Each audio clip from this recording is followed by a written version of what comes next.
Appreciate you making time out of your schedule to join us.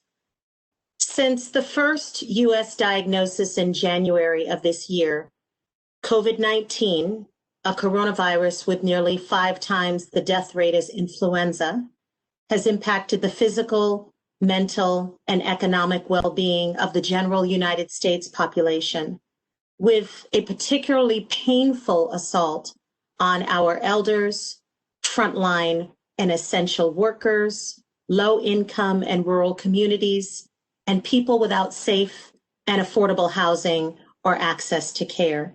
Next slide.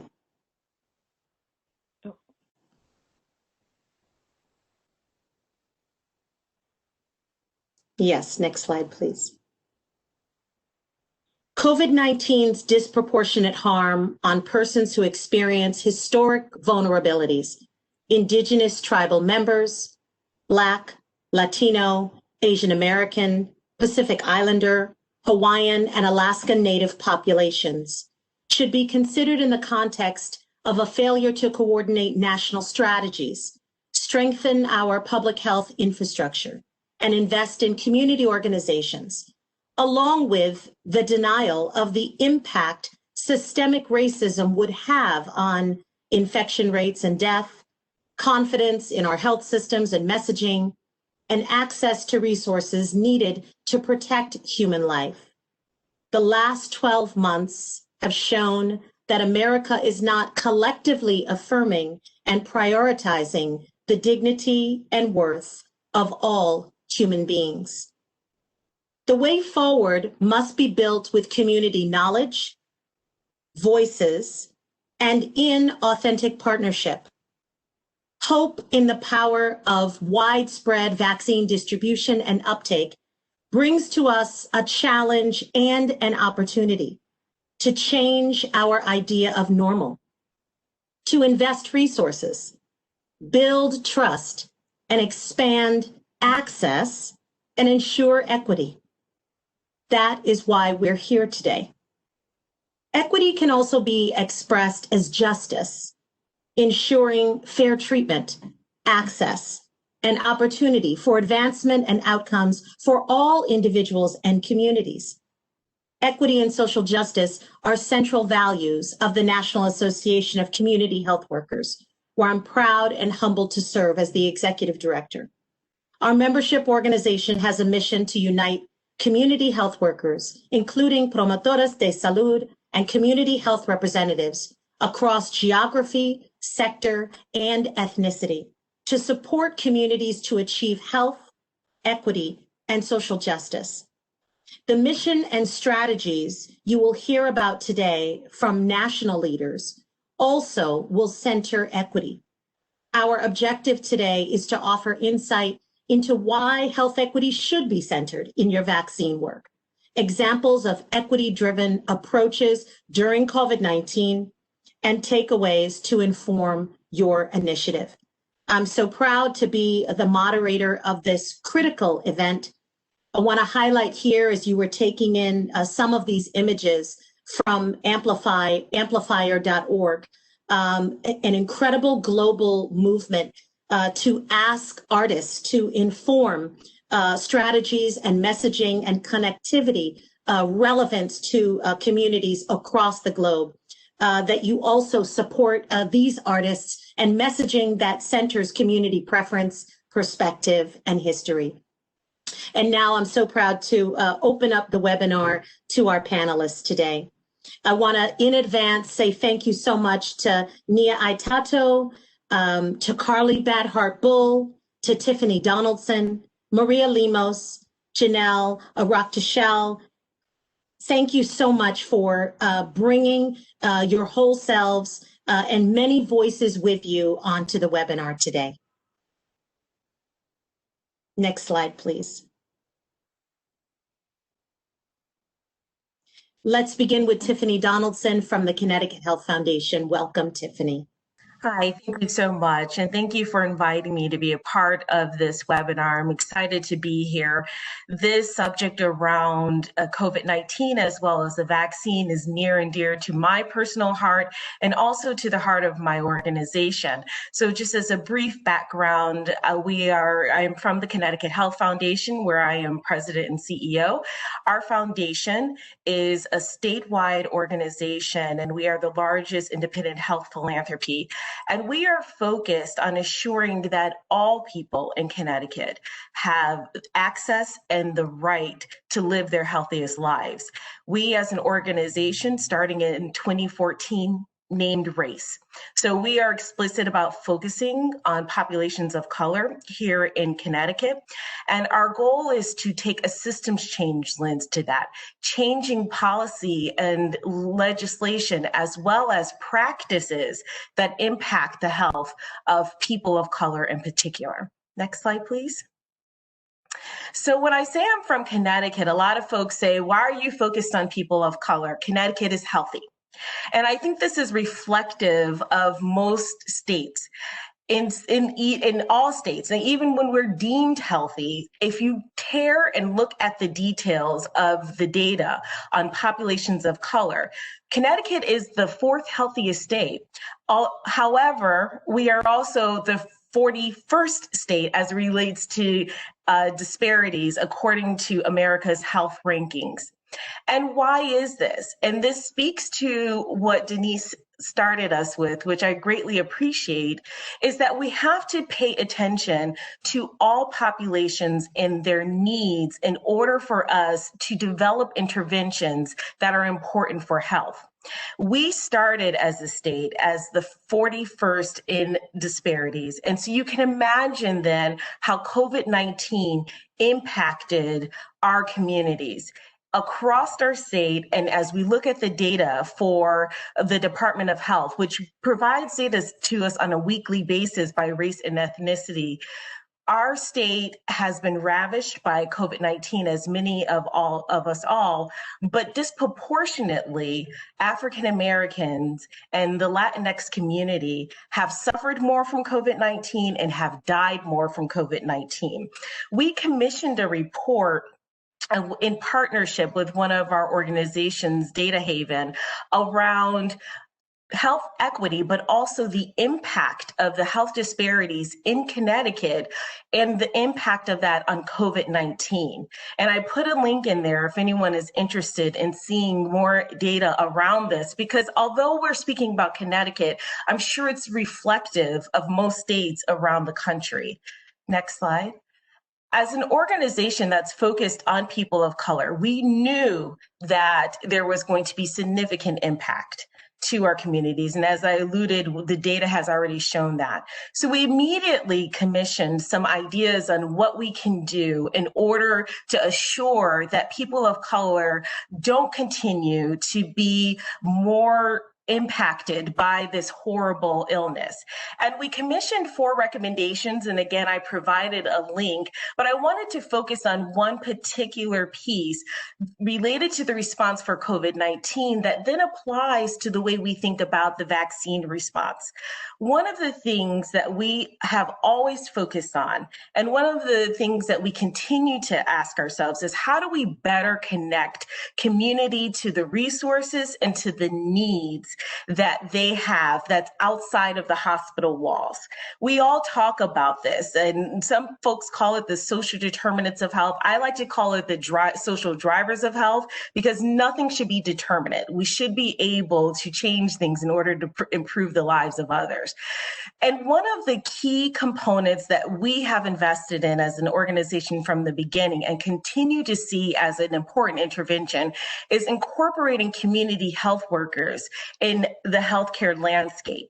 And the reason why we think community health workers are so important is because they are individuals who are from the community and of the community. They are trusted advisors. They are able to help individuals navigate our complicated healthcare system, and they speak the language of those who they are serving. And I say they speak the language because it's figuratively and literally. They speak the cultural language and they speak the language in general, so they are able to help and translate our complicated system and connect people to the needed resources outside of the hospital walls. So when we look at our workforce and thought about who could help during this pandemic, community health workers immediately came to the top of the list for us as an organization. And because of that, much of what we did related to our investment is assuring that health departments were able to integrate community health workers as part of their COVID-19 response. And we provided dollars in partnership with 4CT to over 9 health departments across our state. And we assured that they could keep these community health workers for an extended period of time so that they could respond to the pandemic today, but also to prepare for the vaccine distribution. And what I mean by that is that these community health workers have been utilized to reach out to community, to educate, to do contact tracing, but to build trust in the community. As Denise alluded to, there is a significant amount of distrust that many communities of color have for the healthcare system, and rightfully so. Our history shows that our healthcare system has not been fair to people who look like me. And that is just shown in studies of the Tuskegee study. It's shown in some of the work that was done in Puerto Rico. There are so many stories that can be told about how communities of color have been disadvantaged in our healthcare system. And again, community health workers being important links and being trusted advisors are there to make sure that our community at least has a voice and a connection in ways that our healthcare system may not be able to reach them. So with the COVID-19 response, again, they helped in so many ways in reaching hard to reach communities, but a lot of our community health workers that are in these health departments are now shifting their focus to think about vaccine education and vaccine distribution. In particular, New Haven, Danbury, and Bridgeport are using their community health workers to start to begin to build trust in the community around the vaccine distribution. The community health workers are doing learning sessions. They are doing individual conversations to begin to build the trust. I will admittedly say that our state has done the best that they could in being responsive, but still, even the response to COVID-19, some communities of color were left behind. And community health workers have been able to fill some of the gap to help us as a state and to help those who are left behind get closer in moving to the front of the line related to education and related to access. And so I really would recommend that we continue to look at community health workers as a conduit, as a link to our healthcare system overall, but as an important piece as we think about the vaccine distribution and building trust within communities of color. Thank you. Thank you so much, Tiffany. Wow, what a representation, not only from my home state of Connecticut, where Tiffany has definitely been a mentor, leader, and friend, but also advocacy and clarity on behalf of the role of CHWs. Tiffany, I just want to thank you for hailing from the grant-making sector and centering racial equity and your vision to see CHWs as integral into the larger health department response during COVID-19. Now I have the great honor of bringing our next panelist forward, Nia Aitato, a new friend and colleague. Welcome to the webinar. Thank you, Denise, and warm Pacific greetings to all. Next slide. As you can see, there is an inequality in the distribution of COVID-19 infections, illnesses, and deaths in the U.S. Native Hawaiians and Pacific Islanders, or NHPI, ranked #1 in cases and #1 or 2 in deaths in majority of the states that reports NHPI as its own racial and ethnic category. This graph here in the state of Arkansas, where the top blue line represents NHPI cases, is similar to other state graphs. So for more information, there's a link there. Kudos to the UCLA COVID tracking project for bringing out this data. This data is power. For many of our states, we have to go back to the health department and show them the data that NHPI has the highest rate before they do anything. So we're very grateful to the UCLA Data Center. Next. During these difficult times, we learned a lot of important lessons. So for example, on the national and state level, NHPI are invisible. Even with high rates, many states and well-meaning national advocacy groups for communities of color still refer to NHPI as others. In the beginning of the pandemic, NHPI communities had difficulties in accessing COVID-19 testings and resources, as we were told that NHPI was not named as a priority population, and the term others wasn't on the list either. To address this need, community leaders, including community health workers, they championed this issue early on, formed national and regional coalitions in April, and these coalitions formed the National Pacific Islander COVID Response Team, and PICOPSI, the Pacific Island Center of Primary Care Excellence, is providing technical assistance. On the local level, there's a lack of trust, as mentioned, by our previous panelists.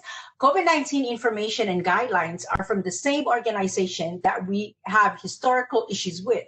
And we were recently told that we were not a priority populations for their testing and other resources. To address this, we mobilized trusted community partners to assess and address needs and concerns as a collective. For example, we formed sharing and learning groups with community health workers, clinicians, basic scientists, advocates, social service providers, and so on. The sharing and learning groups discussed concerns and came up with local solution that stays true to our cultural values and way of life. Next slide. So my take-home point is continue the great work. I feel that everyone, you're not in this webinar if you didn't care about communities of color and equity. So continue the great work. And name, when you're doing your advocacy work, name the different communities of color that are being impacted. They are different in each region, state, city, and county, but naming them and naming us give us power.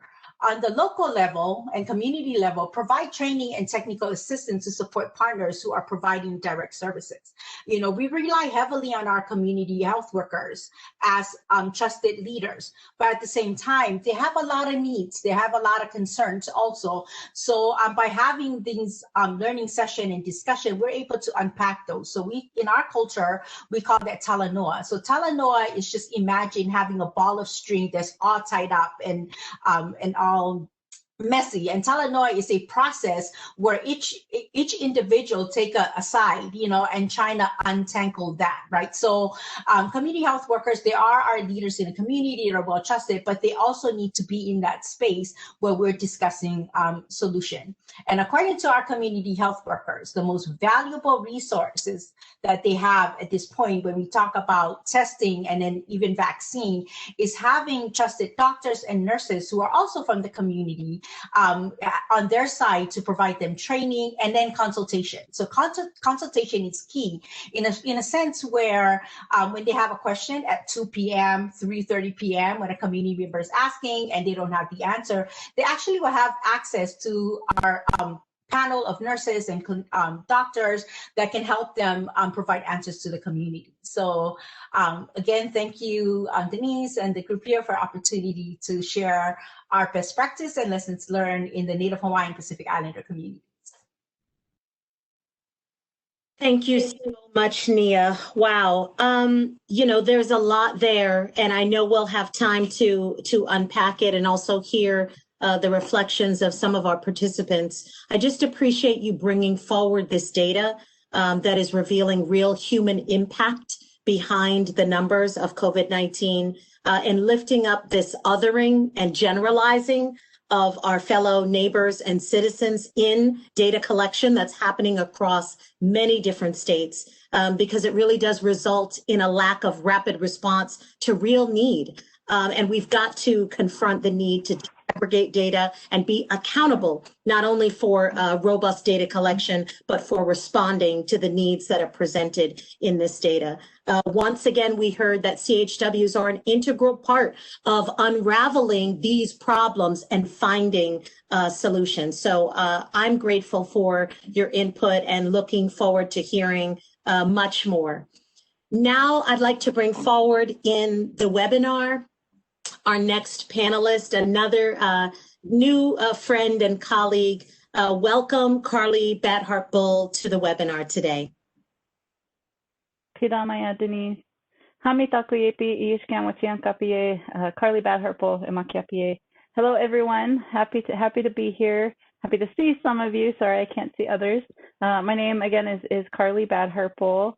And I am the Executive Director of the Native Ways Federation. And please feel free, check out our website, www.nativeways.org, to learn more about our organization.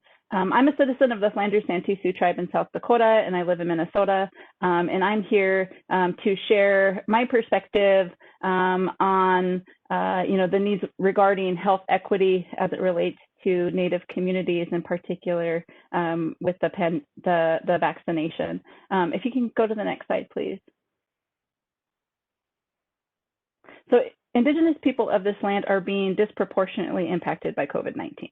American Indian and Alaska Natives are dealing with infection rates over 3.5 times higher than white populations. In addition, we're 4 times more likely to be hospitalized as a result of COVID-19. And this is based on CDC data. Our people face increased risks from the pandemic, given significant underlying disparities in health, social, and economic factors. Now, the pandemic has amplified structural inequities that have existed for generations in our tribal and urban Native communities. For example, we have communities that have limited to no access to clean water to drink, much less to effectively wash their hands during this time. Our communities struggle with high rates of many health conditions that have put them at higher risk for serious illness if they contract the virus, including diabetes, heart disease, asthma, and obesity. Now, these conditions have been an issue in our communities since colonization. They're a result of generations living in poverty, lack of access to cultural practices, lack of access to traditional foods and medicines, and inadequate access to quality healthcare systems. These issues persist despite the fact that the U.S. government has an obligation to provide healthcare to Native people under treaty law. And this is something that's really important to mention, because there's a lack of understanding about this. The U.S. government, many people don't understand that American Indian tribes and citizens, we have a unique political status in this country. It's not based on race, but due to our existence as tribal nations, as the original people of this land. The United States government has a legal obligation, it's called the Federal Trust Responsibility, to provide services and benefits to Native people. And that includes healthcare. This obligation is evidenced in numerous treaties. It's affirmed through case law, numerous statutes, executive orders. This government-to-government relationship is in the U.S. Constitution. And these are some of the rights that were, in regards to, the support for healthcare. These are some of the rights that were promised to us in exchange for our land and other resources. And yet, unfortunately, this obligation has not been adequately met by any means. And this is evidenced by the federal government's chronic underfunding of tribal and urban healthcare systems. And I want to mention briefly, many people also don't understand that as tribal citizens, we're also citizens. So we're citizens of our tribes, but also of the United States and the states where we reside. So we're still eligible for the same state programs and benefits that other state residents are. And this is important to mention because there are myths out there that we get free health care from the federal government, that we don't need additional support, and that's just not true. In fact, access to quality health care has been and continues to be a huge issue in our communities. Now, with the recent vaccine distributions, tribal health programs and urban Indian organizations were given the choice to decide whether they wanted their distributions to come from Indian Health Services or state systems. And this is information that's just now coming out publicly, but some have chosen Indian Health Services and some have chosen state systems for a variety of reasons. I don't know that we know yet how exactly this is going to play out. You know, the current federal administration has stated that this choice is part of recognizing tribal sovereignty, and that tribes are in the best position to decide which vaccination plans are best for their citizens, whether it's through IHS or through state systems. I've also heard that tribes were asked however, that tribes were asked to make this choice very quickly, and that with the lives of their communities on the line. So it's been a difficult choice to make at times for our communities. And some tribes have chosen to work with IHS, and some have established relationships already, existing relationships with state systems, and have opted to work with them. And so that's just something that's important for folks to know. And one resource that I want to share, and one of the links that I'm going to share at the end of this presentation will have information regarding Indian Health Services. And if you go on their website, you can check out their COVID-19 vaccination plan. It was issued this past month, in November actually, where Indian Health Services developed a plan for vaccine distribution with a process for collecting input from tribal leaders and urban organizations in and with Native communities. And this is key. If we want health equity, we need to be getting input directly from the tribes and from urban communities. As a result of that input, there's information in the plan that you can see if you take a look at it around the importance for culturally appropriate education. The plan includes the importance of collaboration and maintaining close communication with tribes and urban community organizations around all aspects of distribution of the vaccine. There's a recognition of the importance of respecting tribal sovereignty, and it shows up in multiple areas, and that includes in data and how to determine population estimates and priority groups. For example, while distribution under Indian Health Services are advised to follow CDC guidelines, such as prioritizing healthcare workers, they can also deviate from the guidelines. For example, a tribe might consider elders at age 55 rather than 65. Now, with communities that somehow have some of the lowest life expectancies of any other demographic, this makes sense for our communities. And so this is important. Another example is that of maintaining, the importance of maintaining and revitalizing language and culture. This is a huge priority across Indian country. Like other vaccination efforts, healthcare workers are being prioritized, which is good. Some tribes are also prioritizing elders and even fluent speakers in our community in their vaccination efforts. And this is an example of respecting cultural values. And I can just share that in just the past few weeks, we've lost numerous fluent speakers and culture bearers in my own family's Dakota and Lakota tribal communities. Other nations are dealing with similar losses. And in our culture, our language is our connection to our creator. It's vital to our existence as Indigenous people. So these speakers, they are part of the language, the knowledge that they have to share. It's part of what makes us Dakota. It's part of our cultural identity.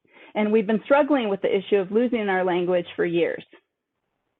And now the fact that our speakers are leaving us at an even faster rate is really devastating. And this is something I don't think people understand outside of our communities necessarily. And so it's another reason why this work is so important, right? And the fact that tribes have the option to elevate the importance of vaccinating and educating folks who are fluent speakers. The sooner we can get this vaccine out effectively and safely, the better. Next slide, please. So what can you do? Educate yourself. I've just touched the surface today really briefly on the health equity issues in Indian country related to COVID and the vaccine efforts. Please check out some of the websites that I'm going to share.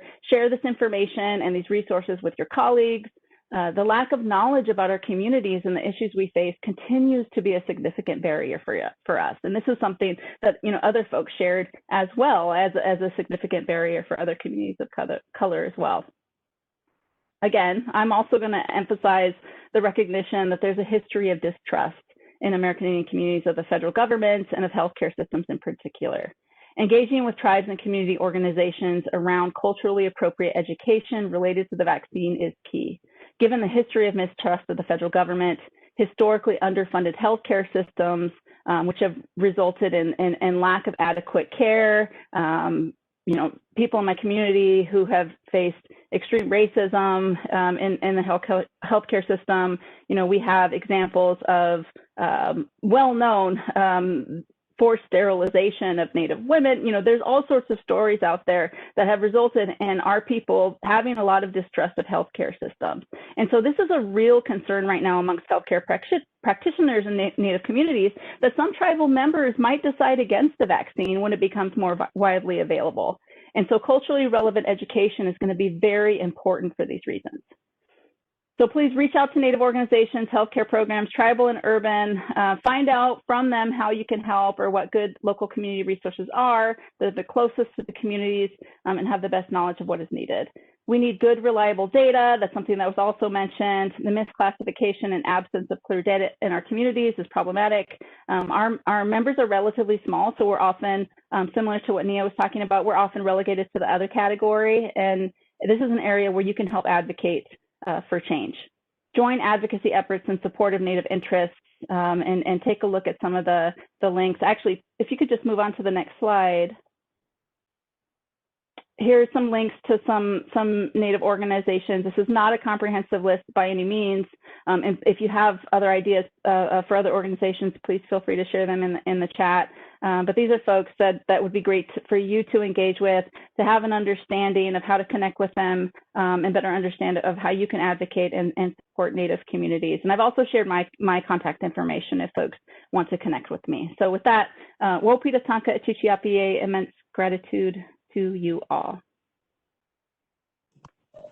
Immense gratitude to you, Carly. Thank you so very much. I was writing the whole time, and I think we knew when we were pulling together this webinar how much of a historic level set is still needed in the United States to reconcile with the place, the priority, the dignity and respect of Indigenous tribal nations. I am so grateful that you unpacked so many different things for people to grasp. The lack of disaggregated and available data to make decisions, the way in which communities need to center their cultural preferences and sustainability in terms of protecting elders and language holders. These are critical aspects of the life and sustainability of peoples that are not really being lifted up as we sort of rush to develop initiatives in response.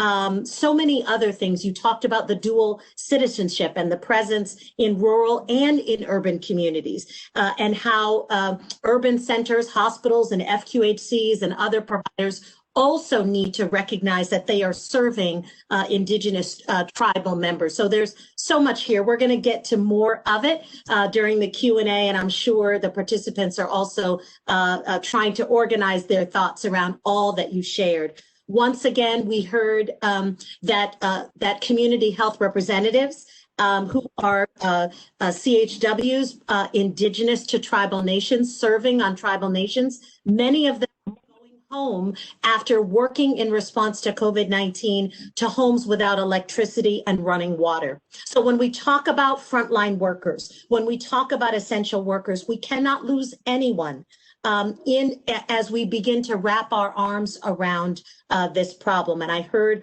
there's recent legislation that's being lifted up to protect the mental health of frontline workers. And I sincerely hope that that will reach to our tribal nations and respect what they are doing in these contexts as well.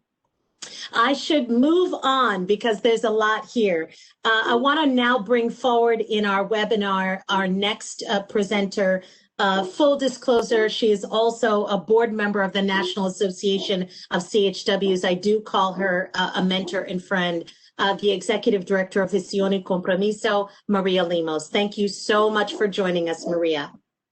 Thank you, Denise. Thank you very much for the invitation to join. And I'm so taken by the previous presentations, in particular Carly, since I think a lot of what Carly referenced really relates to the Latino community.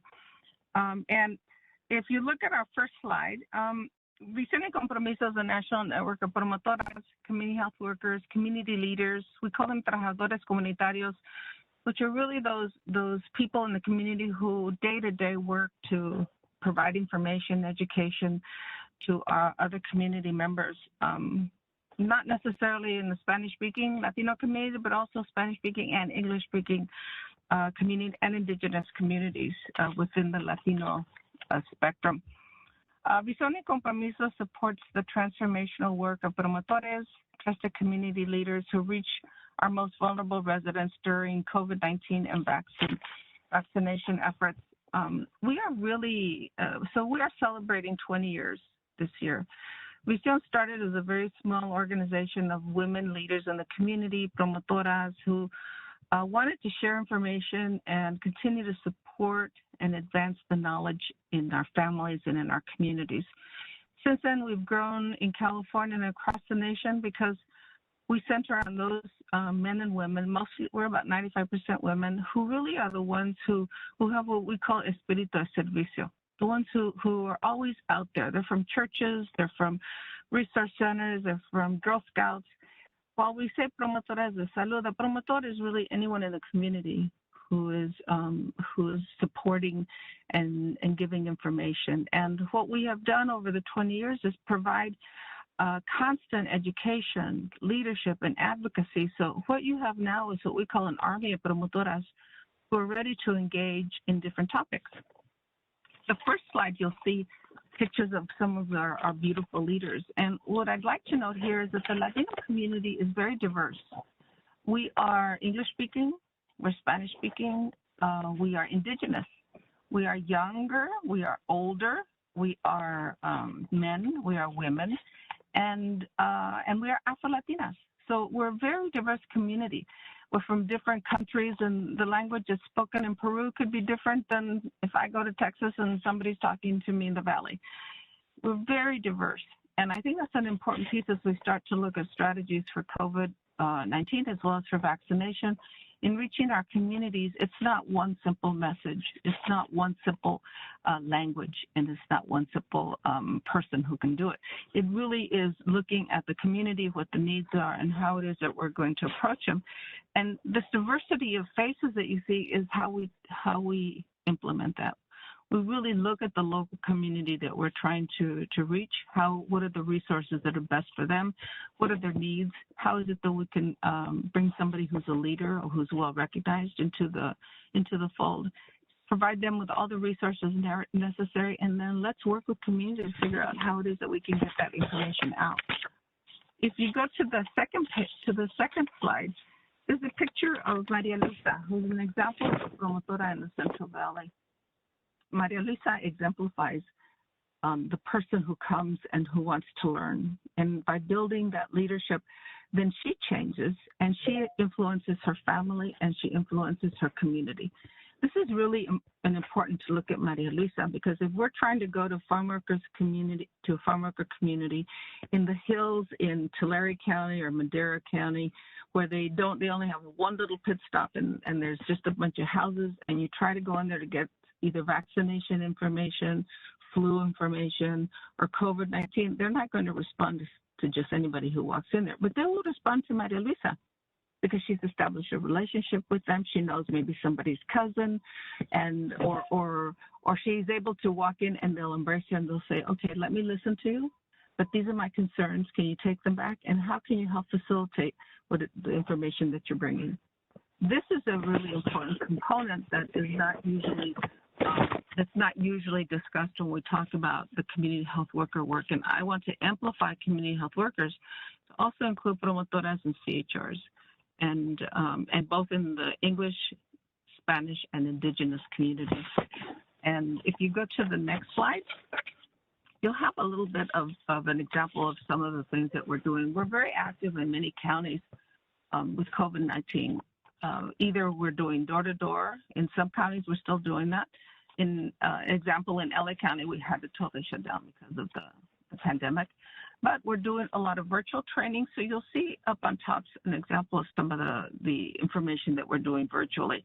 We do a lot of phone calling. We have a lot of webinars. We have a lot of information on COVID, but also a lot of information on wellness. We think that we really have to provide this information in our community as we're shut down, we're at home, children are at home, both, the adults are working or working part-time or not working at all. It exacerbates situations that already exist. And when you talk about vaccinations, that's kind of the last thing that they're thinking about. They're thinking about, where am I going to get, the next meal? Am I going to get kicked out because I can't pay the rent out of my house because I can't pay the rent? I don't have money for gas to go anywhere, even to go get tested. And so there's a lot of issues that we call sobrevivencia that come up before we even talk about vaccinations. We've encountered that with COVID. Before you even talk about COVID or flu, you kind of have to navigate those real life situations first. That's what a promotora does. That's what a promotora can do as you start the conversation and they trust you. They come up with all these other things that are at the front of having to take a vaccination or having to take a flu shot or having to even talk about COVID. Now, how do you talk about COVID to a family that's 10 in a house and one bathroom and nobody's working and there's hardly any food? The desperation in the families right now is huge, and I think that's not really fully, I think, recognized when we talk in large numbers about vaccinations, about who are the essential workers, who are farm workers, who are the ones serving our community. And I think we need to take a deeper dive into who are we talking about, not only in COVID-19 outreach, but in vaccination. We've been successful in really bringing the promotor model to the forefront, integrating it as a resource. You'll see that we have a lot of trainings, and you'll see this here. You'll see pictures of us on Legislative Advocacy Day, and these are important because it gives the promotor a voice, and that Vicini Compromiso is that voice also, but it gives the promotor a voice regionally, locally, to be able to bring these things forward and to educate and inform our policymakers, as well as the county systems, the state systems, and the federal systems. So I'm really pleased to be able to share that with you also. We've been successful in COVID-19 in doing, as I mentioned, door-to-door, but also the virtual piece, and in bringing and increasing the numbers of people who could come and get tested. I think that the model that we've developed in California would be really good for the vaccine, for vaccinations, to be able to get information to the community, to get them come in and get vaccinated their first time and their second time. I think it's going to be a mammoth endeavor. But given the high numbers of Latinos across the United States who are being affected by the pandemic, I think that we need to be more creative in the way that we structure our outreach and our education. And the model is here. Promotoras have been here since before we started in 20 years ago.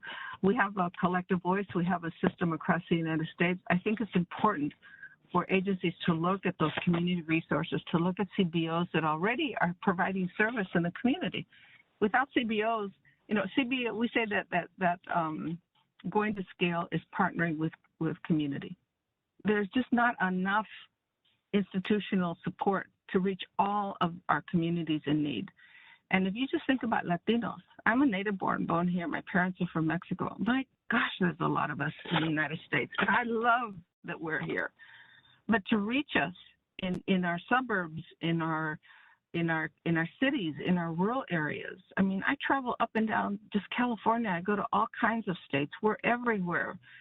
And to reach us in the kind of magnitude that needs to happen, we have to partner with community.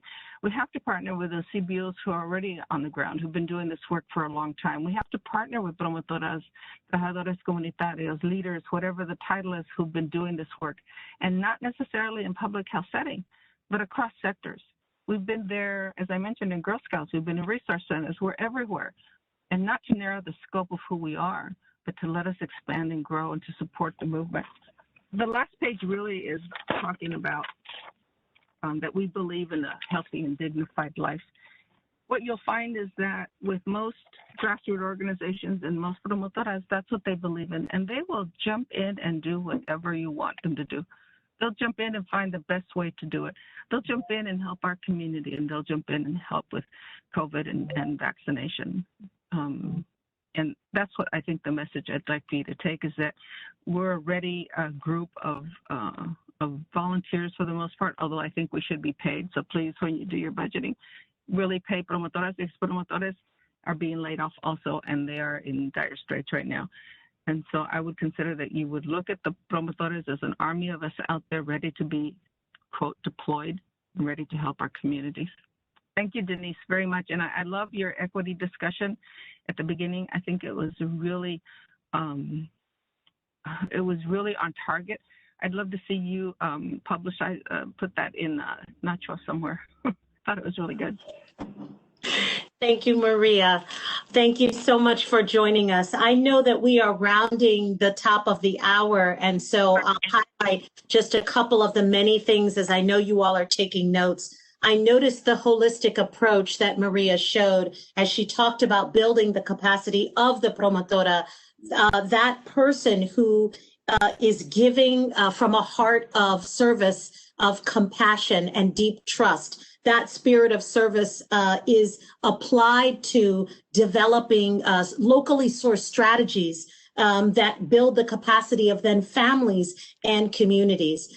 She centered social needs and making sure that we are not dismissive, disrespectful, unaware of those life and death barriers like access to healthy food, making sure there's a roof over our head, addressing other concentrated harms to our families and communities before we rush into conversations about the pandemic, COVID-19 testing and vaccinations. And then she went on about how through all that, the promotora has had much success.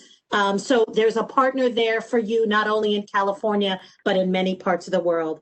As we come to the final panelist of the day, I want to thank you so much for joining us and want to bring forward in the webinar now, Janelle Rafal. Thank you so much, Janelle, for joining us, and great to have you here.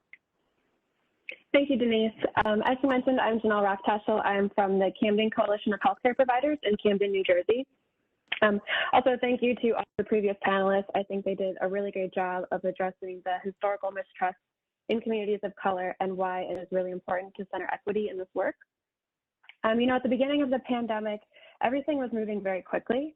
And I think when everything's moving quickly like that, it's a lot harder to make sure that we are looping in as many people as we need to and really being inclusive. Play out when contact tracing and testing were rolled out. And because community-based organizations were not as involved at that point, I think there was really a missed opportunity to use trusting relationships in the community to really drive equity and awareness in the participation, as observed, through low rates of successful contact tracing calls around the country. And locally, we also saw with testing, it took much longer for Camden to have testing sites, whereas suburbs had one much earlier. And there was also less emphasis on engaging the community in the design. So for example, there were times when our community advisory committee provided feedback that wasn't ultimately incorporated into the plan. And this lack of trust with contact tracing that was present really encouraged us to gauge where the trust levels were when it came to vaccines. So we took time over the last few months to talk and hear from community members and providers. And initially, just anecdotally, we were hearing stuff like vaccine confidence conversations weren't really happening. Community members were really being bombarded with misinformation.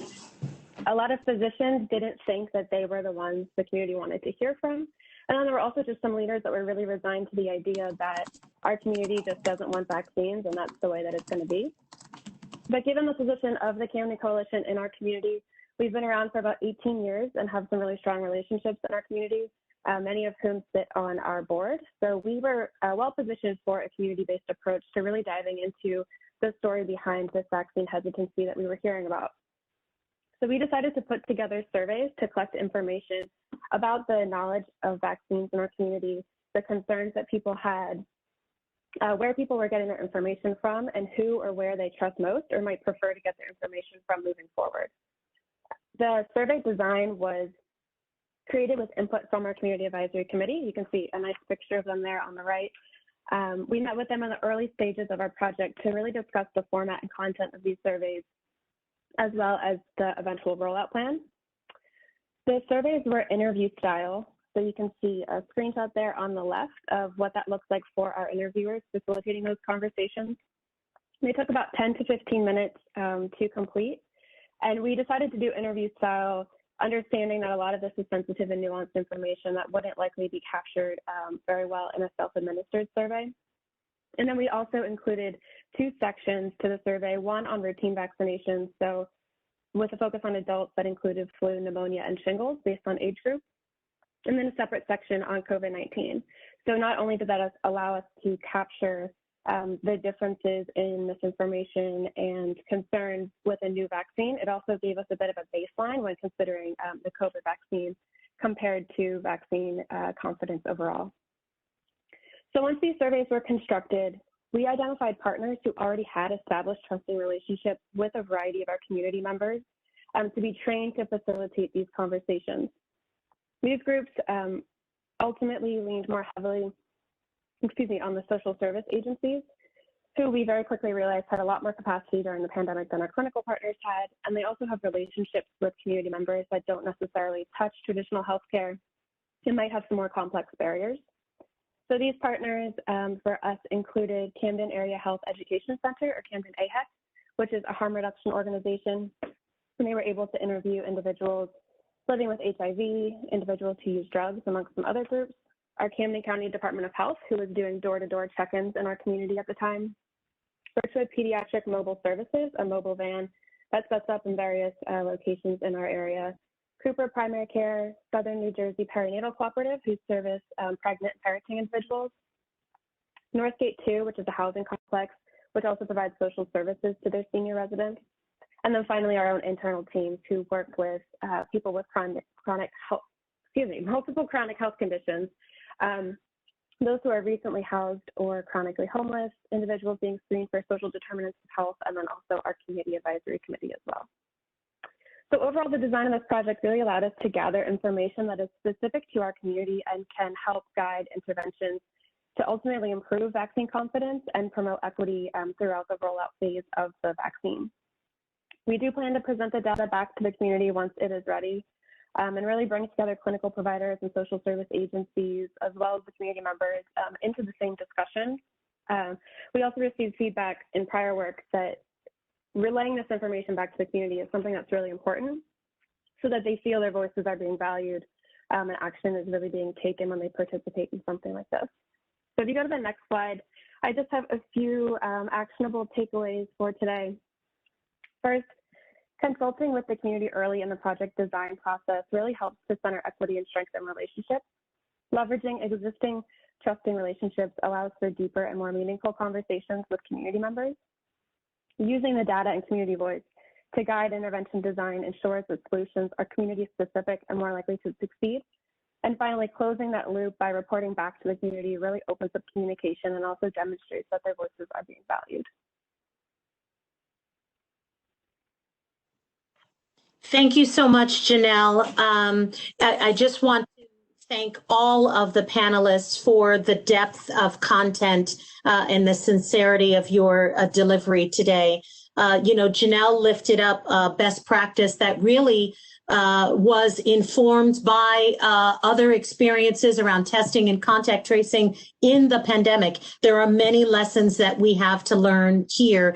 And as you all receive all of the slides for today, you'll have a chance to revisit some of these takeaway points and find opportunities to reach out to our panelists, to delve deeper into their initiatives, their approaches, and to incorporate some of these takeaways and lessons learned, some of the values and principles, the strategies around centering equity as you are planning and building out your vaccine distribution channels and initiatives. As we close the webinar today, I want to bring forward Alexandra Quinn. Wow, Alex, you've been a great partner and friend these last several months. It's been an honor and a pleasure to work alongside of you. Alex is the Chief Executive Officer of Health Leads, and really the visionary for not only this webinar, but larger initiatives that we are partnering on and invite you to partner with us on. So Alex, if you could come forward in the webinar, and then you can take us out Thank you again. Thank you, Denise. Hello, everyone. And just that means a lot coming from you, Denise. And I just, feel the same way. So first of all, beautiful facilitation, Denise. Thank you, Carly, Janelle, Nia, Tiffany, Maria. It was just, it was a gift you gave us before summer taking off for the holidays, and just deeply appreciate the insight, the partnership, the support, honestly, the movement that we feel like we're starting to build. We would love, I've been watching the chat and would love literally for you to join us. And there are a few ways you can do that. So Healthies is partnering with NACHWA, with Native Ways, with others to think about not only what's an equity focused vaccine, but how do we actually think about a health equity movement where COVID ends up being our entryway to it.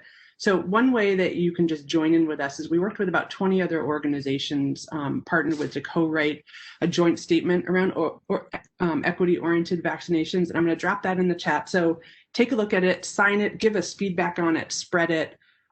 We're also launching an initiative in partnership with many who are working hard locally, nationally on equitable vaccines.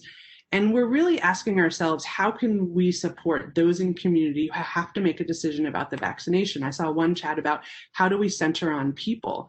And so what are the tools that are needed in community, the support, the data, so they can have the access to information to make a decision, whether it be for themselves or maybe as a CHW for someone they're caring for and working with, if they want to take the vaccine. And this is, as we heard today, a huge decision, not only about their health, but it's a decision about the history they've lived. And as all the panelists discussed, it's a decision about trust.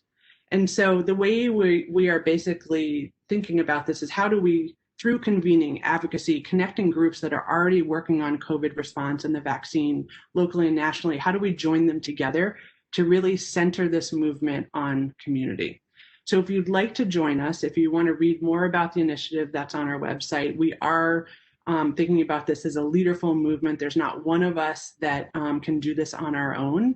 And how do we actually start to think about maybe we can look back on vaccine distribution and see a bright spot in COVID, and a bright spot where we really centered on racial health equity, and we centered on what people need to make decisions about their own health. So we're hoping you join us. Thank you so much again to the panelists and to the Healthies team who put this together behind the scenes. Deeply appreciative of all of you, and really look forward to work new year. Stay safe, everyone. All the best to you, your family, and your community during this time. To Danielle, Megan, thank you so much. I want to give a shout out to Claire Qureshi, who's also been our thought leader in the development of this webinar. The panelists, to Janelle, to Carly, to Tiffany, to Nia, to Maria, thank you again. I do believe that you have nourished and also given a call to action for the participants today. So look forward to getting distribution of the slides, the webinar recording, and more importantly, sign on, join us, reach out, read reports, make connections. Let's press into this movement, as Alex said, during this time. Take care, everyone. Have a great afternoon.